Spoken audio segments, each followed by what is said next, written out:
Hey, what is up guys? Master here, back to do another video, and I've got two games for you today. It's been a while since I've been regularly posting videos, and that is because over the past month I have been relentlessly trying to fix 3 separate crash issues that have existed in Kane's Wrath since 2008.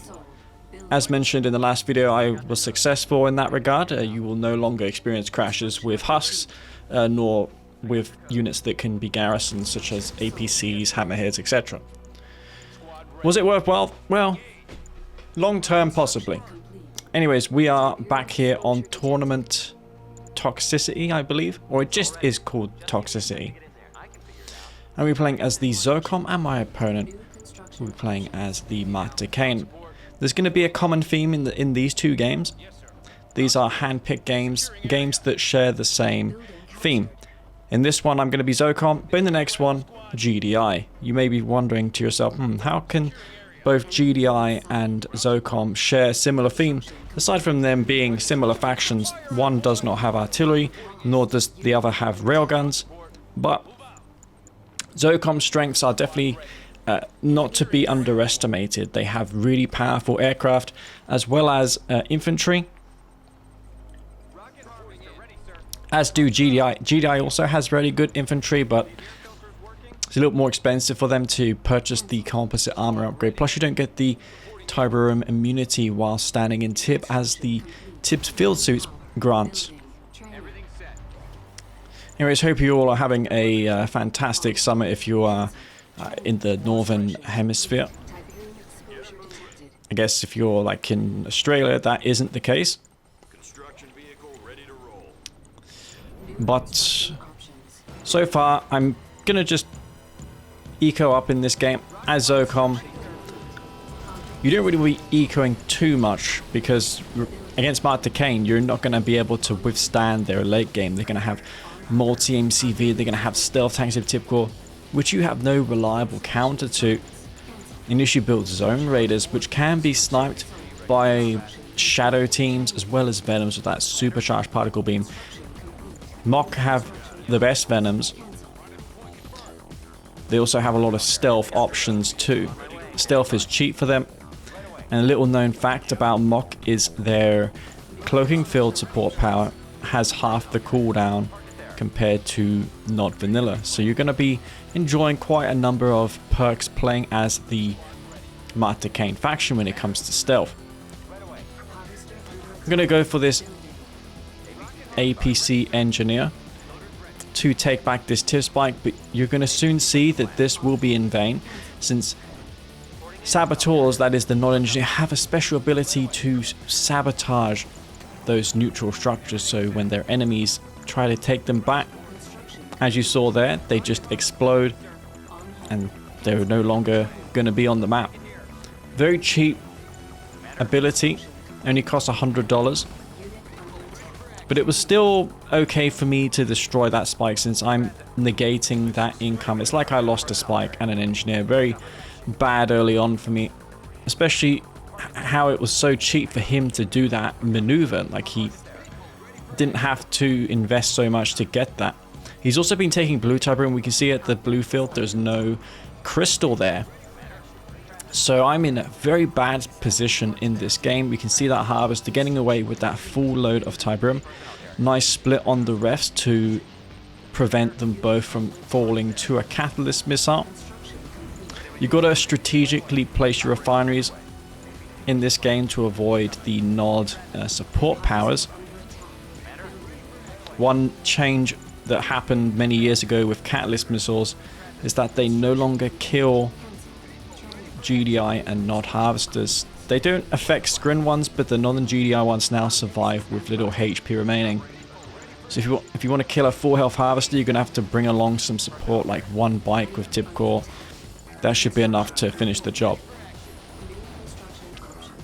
I'm going for the outpost to expand. This is more common nowadays. Since the outpost has been buffed, it has more movement speed. It unpacks in just 20 seconds. If you can believe it, the original value for that was like 40. Crazy. And I'm going to contest this bike buggy here with pitbulls and APCs. No AP ammo research just yet, but that is definitely at the top of my wish list, considering that I'm also building hammerheads. But hammerheads may not be the wisest choice since we do have bike buggy out in force. You are seeing me go into Predator tanks now to contend with this bike buggy, but the thing about Predator tanks is that they're really slow. You're going to have some fast attack on the map just to, you know, keep the bike buggy at bay and to reveal which direction they're going in, so you can position those slower, more tankier units.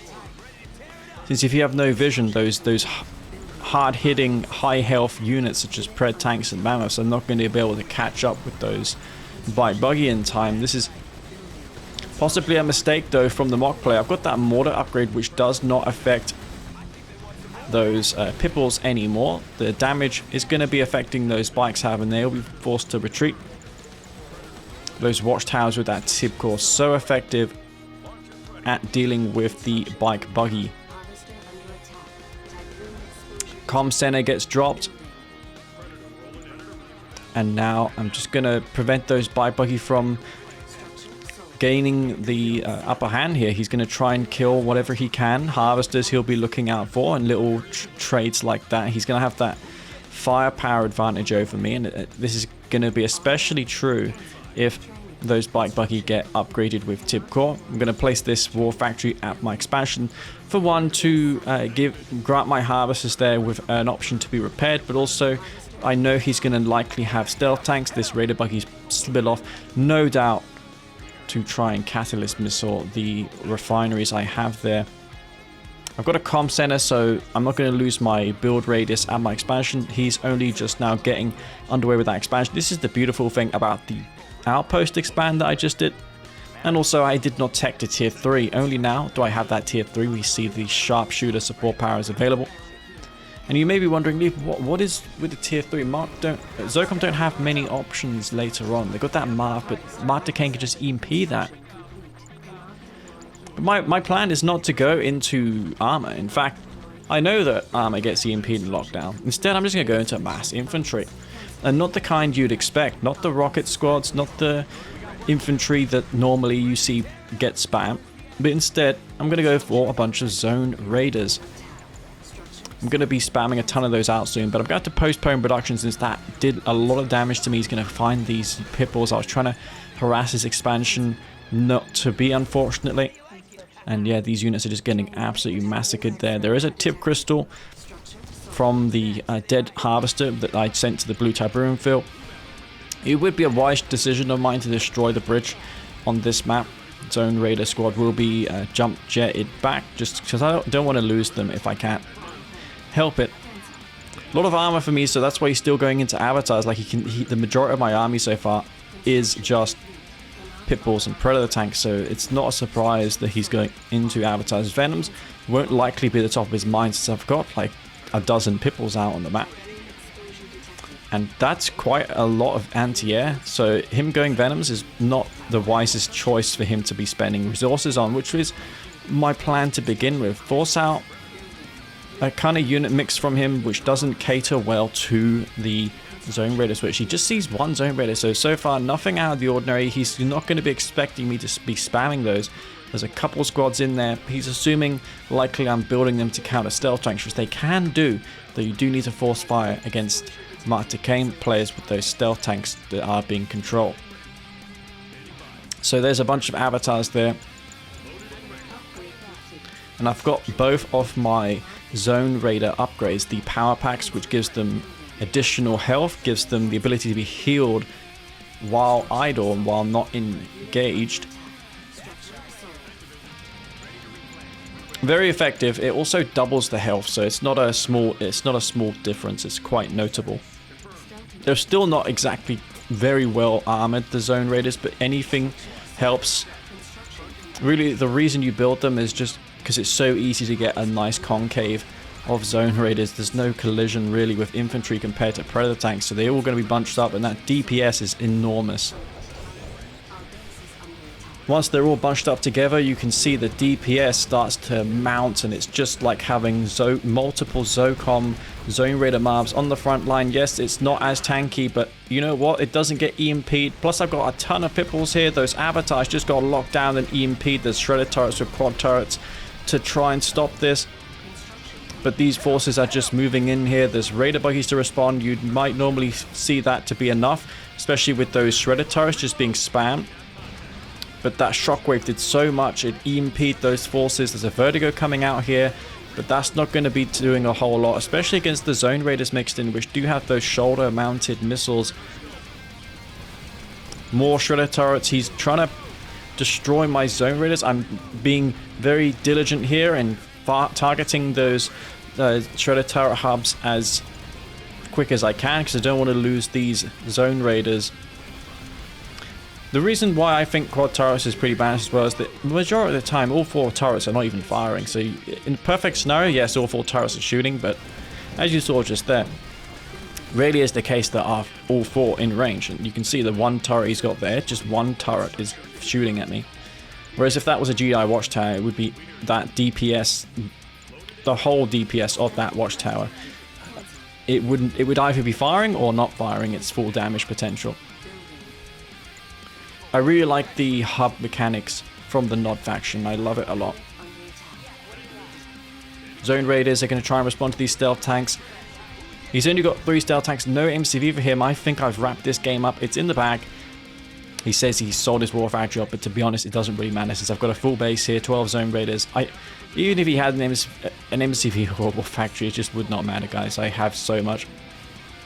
And I can even send an MCV to his field to take that over, build Firehawks up. At this stage, if you're really ahead of ZOCOM, Firehawks can end the game. So that's going to be a game featuring Zone Raider against Kane. I thought that was a really interesting game. It just showcases the asymmetry you can see in the faction matchup. So let's go into game number 2 and see what that one's all about. Okay guys, we are back with another game, and we are this time on Tournament Oasis. I'm going to be playing, as mentioned in the last game, on this map as GDI vanilla, and this game was pretty extraordinary in its own right. I do believe it's very unorthodox. It's not a rush, it's not a rig rush, it's not an early game shenanigans. It's going to be a macro game at first, and then we're going to be showcasing a strategy that you can utilize as GDI against Marked of Kane. I imagine it's going to be even better against Nod since they don't get some of those base defense upgrades. But as GDI, when in this situation, it's a pretty good strategy. Now, everything in this game is situational. Even strong unit combinations like Bike Buggy, which you may think is without risk, it's always effective, is not always the best choice. That's the reason why you see people transition out of Bike Buggy into avatars, into a Redeemer. The Bike Buggy can't really engage a frontal assault with Predators, Infantry, Mammoth tanks, all that sort of stuff. So in this game, every unit has its place. And that is more true now than ever before, with the community patch making a lot of the units that were quite understated pretty effective. I'm talking about units that we seldom saw used before, like the ZOCOM Orcas, the Grenadiers, sniper teams. Everything is decent now in the game.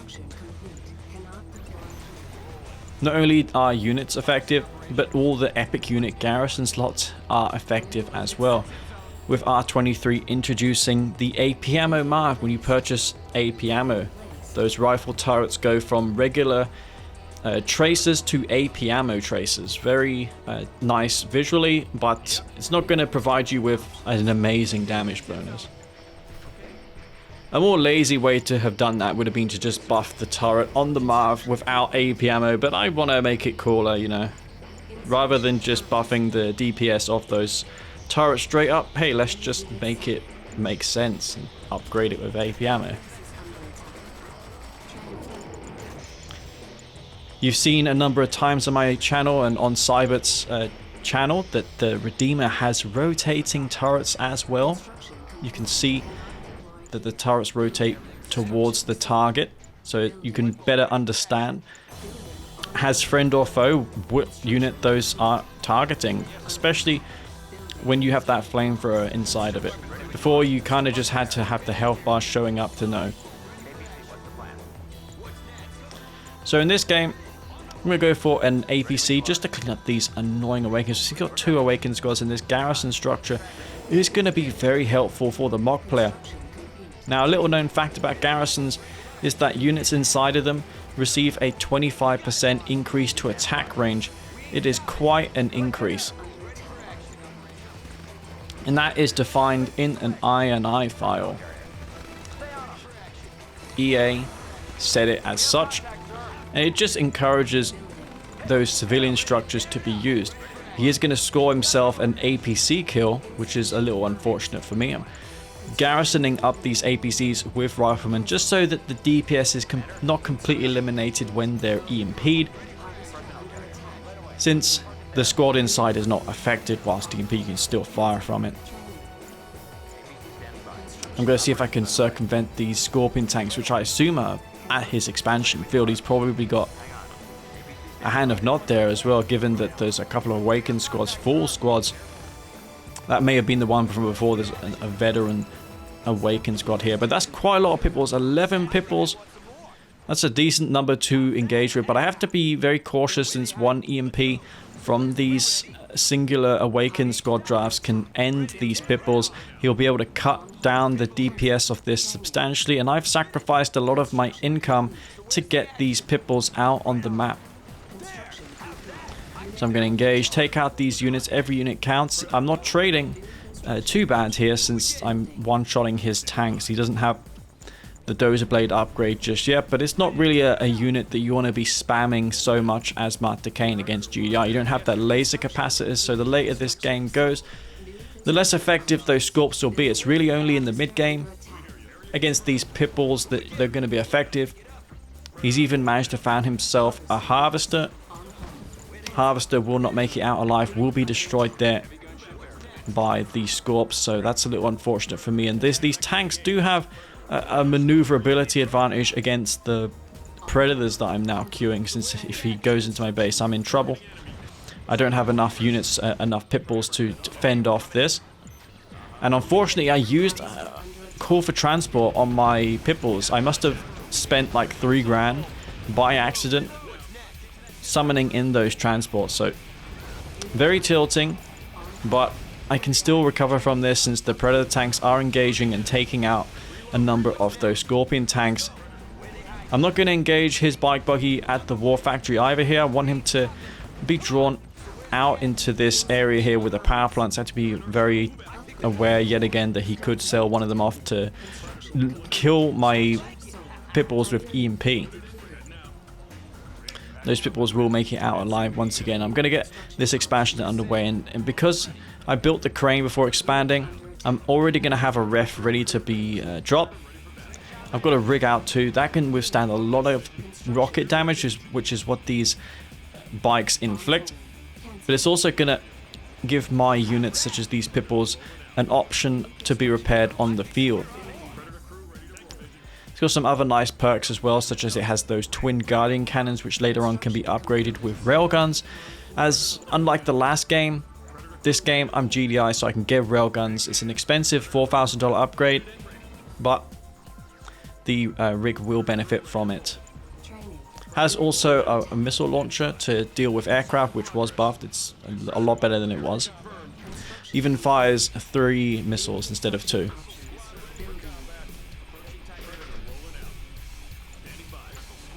But at this point, I'm quite concerned of stealth tank harassment. That's why I'm now queuing a lot of my army to my expansion tip field.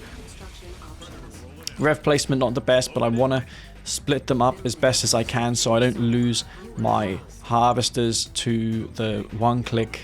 Like 2 refineries going down is a big deal. Harvester will be destroyed. Those tanks infiltrated my base, and since I haven't gone into aircraft, usually by now you see a lot of GDI players build a ton of hammerheads, but I think that just feeds into the stealth tanks, especially as Master Kane. You're not going to see flames since that's what they don't have. Instead, they're more oriented towards stealth strategies. It's going to be stealth tanks 100%. So I just don't really rate hammerheads that much. Orcas, sure, they can trade mutually against those stealth tanks, but a better option than either one of those units is just to build zone troopers. Just like the last game, instead of the zone raiders, I'm going to have these zone troopers which have that hit scan damage in the case of the zone trooper. They're not going to miss. All I have to do is have them positioned, purchase the scanner pack upgrade. Scanner packs is such an important upgrade since it not only reveals stealth in a very generous radius, but also it increases the firing attack range of those zone troopers. The rest of those tanks will be cleaned up. Stealth tanks as well. Not sure if they got away. They could have been destroyed. But yeah, I'm now trying to camp his tip field. I got my third established quite nicely here, and now is the time to go into the zone troopers. So my goal at this point is to build a lot of zone troopers. I'm going to push into this base. I'm just waiting to reinforce. I've already built up slingshots preemptively. Because what are these zone troopers most vulnerable against? They're vulnerable against venoms. The slingshots can kill the venoms very effectively. I can jump jet away if I detect venoms. And if he builds Tiberum troopers, I even have a commando mixed in with this force to kill those tip troopers. Furthermore, the slingshots can crush infantry such as tip troopers, so those are going to be immensely useful in this game. Pitbulls and predator tanks will find themselves one harvester kill, but whilst that has been happening, you'll soon see that in my base I will also be losing harvesters. He's going to be in my base with a couple stealth tanks momentarily. And there you see I have the alert there that my harvesters are being destroyed. Those zone troopers can respond. I'm going to jump jet into these stealth tanks, try and kill them. This tier 4 is in grave peril. He's likely going to try and aim that down with his stealth tanks. That's a wise choice since it's an expensive structure. And now you can see these zone troopers going to town on those shredder turret hubs. Now usually zone troopers are paper armor, right? They don't have any armor against such DPS from these turrets. But in such numbers, you can one-shot kill those shredder turret hubs and take minimal damage in response. And he's just losing his base here. He's forced to sell up. That base got destroyed so fast before even had the chance to recall army to defend this off. It just is so much more DPS than what you would see with a regular attack consisting of predator tanks and mammoths. Those zone troopers individually have more DPS than those units. But they're sort of like glass cannons. They're very, very good as far as damage is concerned, but they're weak and vulnerable to gun damage. Anything that shoots and counters infantry, zone troopers will be dying against. These tip troopers are very annoying. That's why now I've decided to queue a hammerhead. I'm going to be forced to go into this hammerhead now. I'm going to be building some more zone troopers just because I know he's probably going to have more stealth tanks out on the map. Just trying to reorient myself in this game. And what I'm doing now, seeing that I'm in a pretty decent spot, is I'm likely to be going for an ion cannon control center at this time. As this faction, you really want to prioritize a super weapon against Master Kane, since the camping that they can do is very oppressive later on. There's the Venom. He's got more than one, but those slingshots moving in are going to negate the counter. Nor can he place shredder turrets in the vicinity of these Venoms now, since he's lost ground control there. The only thing he can build around is this tier 2, but his power grid is so exposed. I'm going to be destroying these turrets super quick. Even with that quad turret upgrade, it's not enough. I've got hammerheads above as well just to deal with these tip troopers. or any shadow teams that he may produce. But yeah, I've got every unit that he can build covered with this unit composition. The slingshots to kill the venoms, the zone troopers to kill anything on the ground such as the avatars, and then those hammerheads above to deal with shadow teams and things like commandos and tip troopers. You may be wondering, Leaf, how do you counter this Asmar to Kane? And the answer is a very similar unit composition. In fact, you can go for enlightened and tip troopers as well as stealth tanks. Stealth tanks to kill the hammerheads, enlightened to counter the slingshots, and then you've got the tip troopers mixed in there as well for the bulk of the damage against the zone troopers.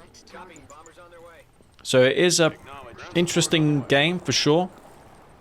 It's going to force NOB players to adapt and queue units that they wouldn't otherwise queue. Like, tip troopers aren't really a unit that you see used very often, but they have their place in the game and they're very good against infantry. They're quite frankly better against infantry than they are than the Black Hand Squad, since they have more range.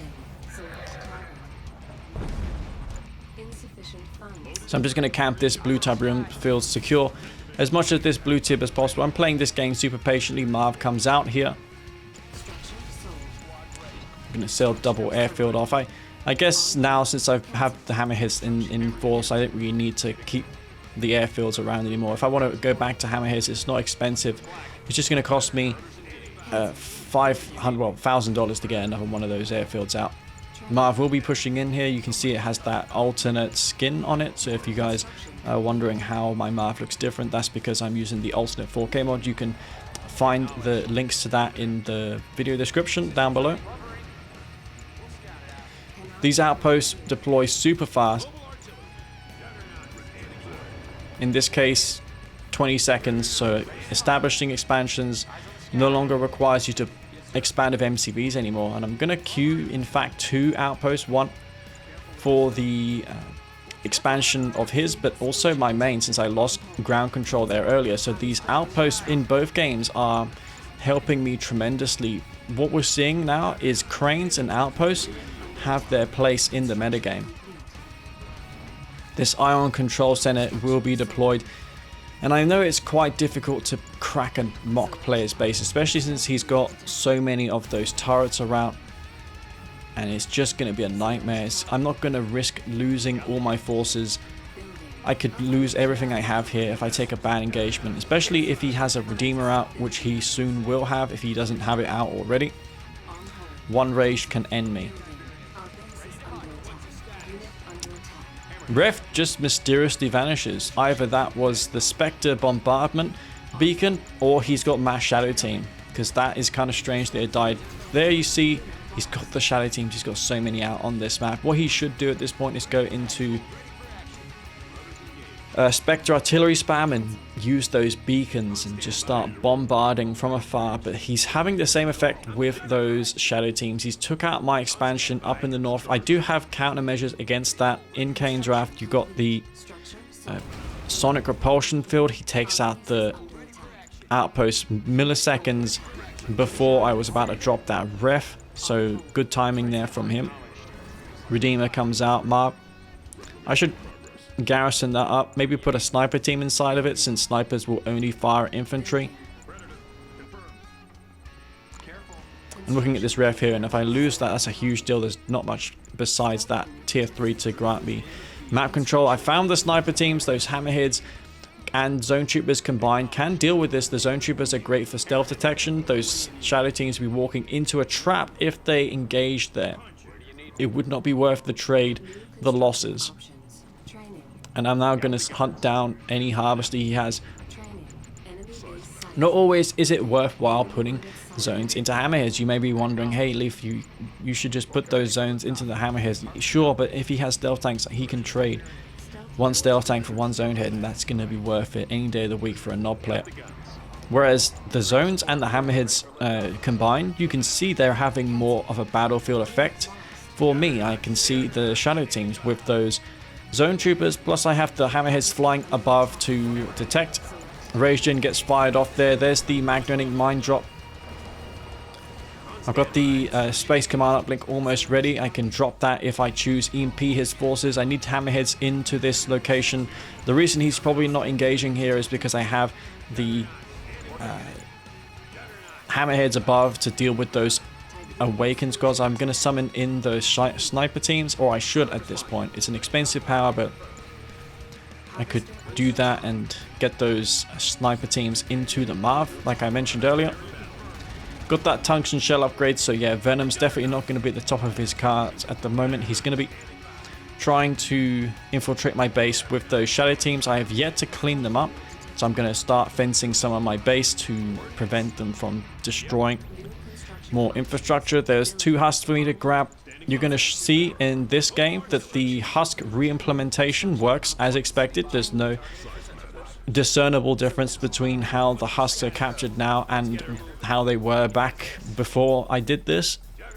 Even though it was completely recoded, re-implemented, it shares nothing really in common with how husks were captured before.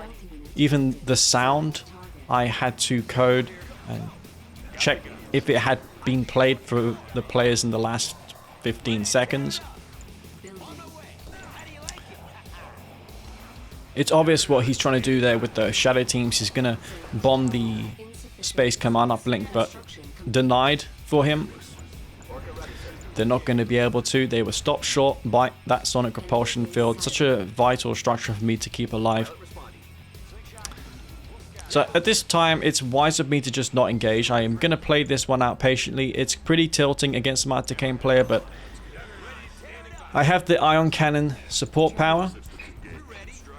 All I have to do is camp this expansion field of his and wait out this ion cannon until it's ready to go. I've even used the sensor pod ability on the Orca on the Marv. That's going to give my Marv 3 minutes of stealth detection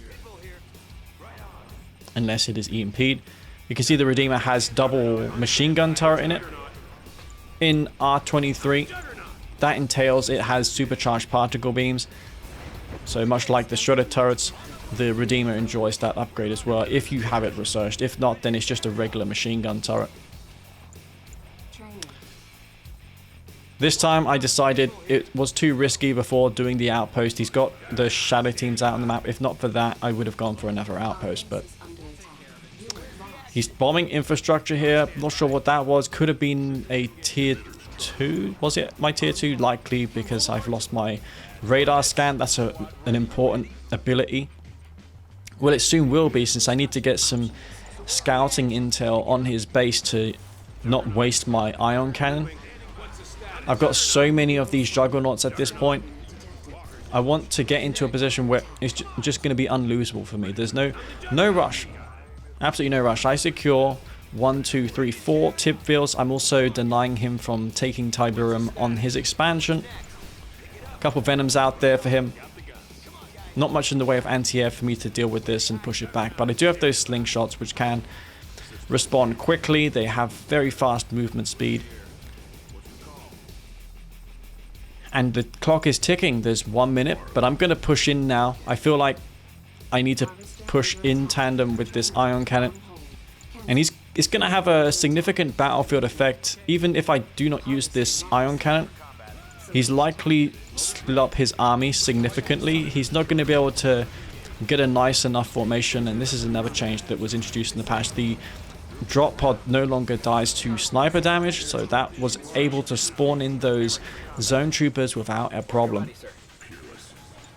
Another one of those sensor pods gets dropped on the map just for good measure, and I'm gonna assemble my forces, avoiding that tip field so I don't get tip veined. And I dropped another space command uplink just to be safe. More Venoms out for him. But I've got tungsten, so those can be countered quite effectively at this point.